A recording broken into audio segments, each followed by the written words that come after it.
네, 반간첩법 뭐 이름에 다 들어있긴 합니다만 자국 내에서 스파이 활동을 못하게 하겠다는 건데 중국이 갑자기 이러는 건가요? 근데 기존에도 이런 법이 있긴 있었는데 네. 굉장히 강화한 겁니다.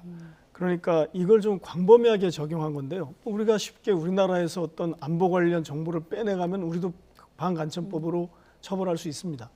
그런데 이제 이게 좀 광범위하다는 것은 국방이나 안보 관련뿐만 아니라 중국의 국가 이익과 관련된 문건이나 데이터, 이걸 염탐하거나 이걸 다른 사람에게 건네거나 사들이거나 제공하거나 이런 걸 처벌하겠다는 겁니다.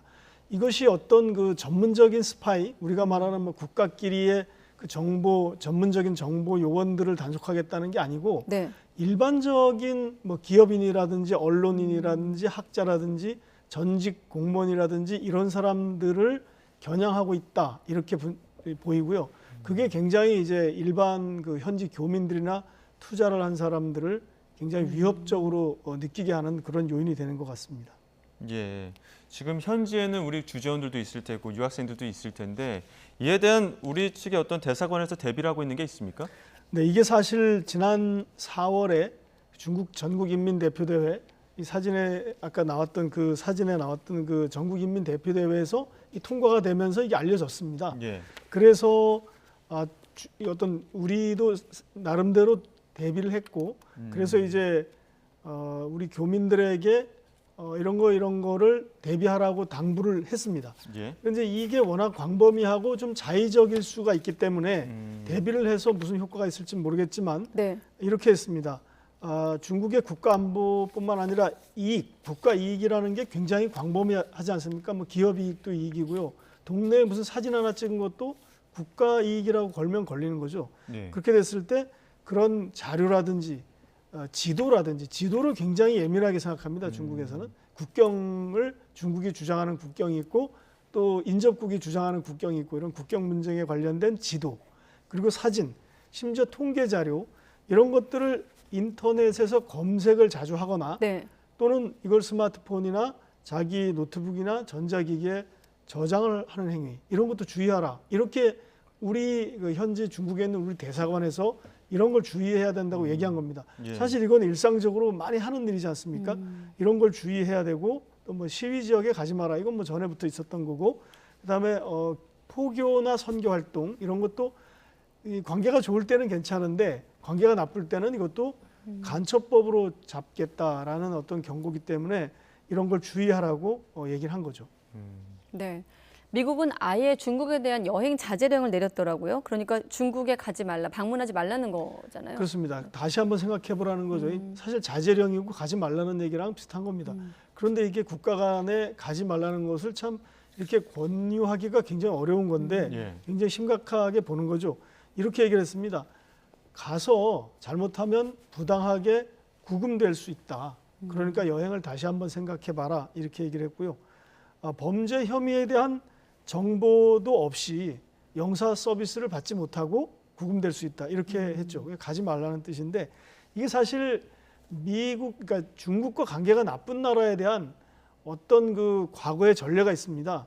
미국 국무부에서도 이렇게 얘기를 했지만 뭐 기업인이나 전직 정부 인사, 학자, 중국 국민의 친척, 이중 국적을 가진 미국인 이런 사람들, 언론인 이런 사람들이 이 중국에 가서 신문을 받고 구금을 당한다라는 얘기를 했는데 이 네. 구체적인 사례가 청레이라고 호주의 여성 앵커가 있었는데요. 이 사람이 원래 중국 출신입니다. 근데 호주 국적인데 중국에 와서 중국의 어떤 국영 방송이라든지 이런 데서 앵커로 활동을 했습니다. 근데 이 사람이 간첩 혐의로 구금이 됐죠. 그래서 몇 년 동안 중국과 호주 간의 외교 문제가 됐습니다. 그런데 이제 생각해 보면 호주가 그때 중국과 관계가 굉장히 나빴죠.